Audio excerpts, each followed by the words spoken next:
So a shout out to Dean over on Instagram who suggested this recipe for the classic British scone. Now this recipe was originally from Richard Bertinet and I've just tweaked it slightly to suit my ingredients. My name's Philip, let's get cooking. So in my bowl I've got 300 grams of regular plain all-purpose flour. To that I'm going to add 20 grams of baking powder. Now one deviation I'm making from Richard's recipe is that I'm using unsalted butter, so I'm going to add in 5 grams of sea salt. Then we can add 75 grams of caster sugar and give everything a really good mix. Now next I'm going to add in 75 grams of unsalted butter. Now traditionally with this recipe you would rub the butter into the flour by hand just like this. You gently work them together until the butter is really rubbed in. It's a great method, it gives excellent results, but I just don't enjoy it. So I tend to add everything into a food processor and blitz it for about 30 to 60 seconds or so.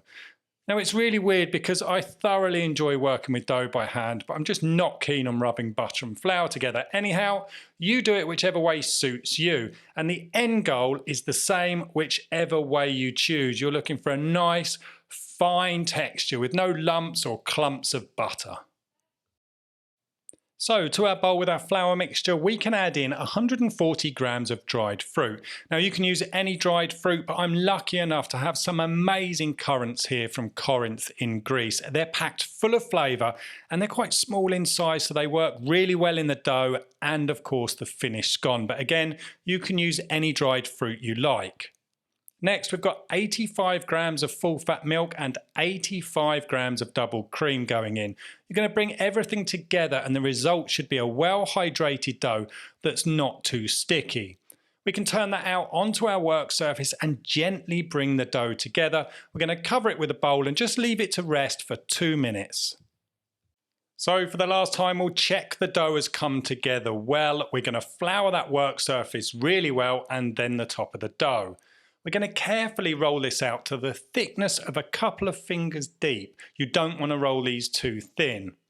And when you cut down through the dough with your cutter, make sure you push down directly. Try not to twist the cutter too much. This is going to help the scones rise evenly. You can work any leftover dough back together and then cut through them again. And then at the end, if you've got some straggly dough left over, you can push this down into the cutter to shape it. We can then place the scones onto a non-stick tray or onto some non-stick paper that's been lined on top of a tray, and then we're going to give them an egg wash. Set your timer for 15 minutes and then we're going to egg wash them again. Now these are going to bake in an oven that's been preheated to 220 degrees Celsius or 430 degrees Fahrenheit for about 15 to 18 minutes. We want a really nice colour on the top and the bottom, but we mustn't let them go for too long, otherwise you're going to end up with a dry biscuit rather than a scone.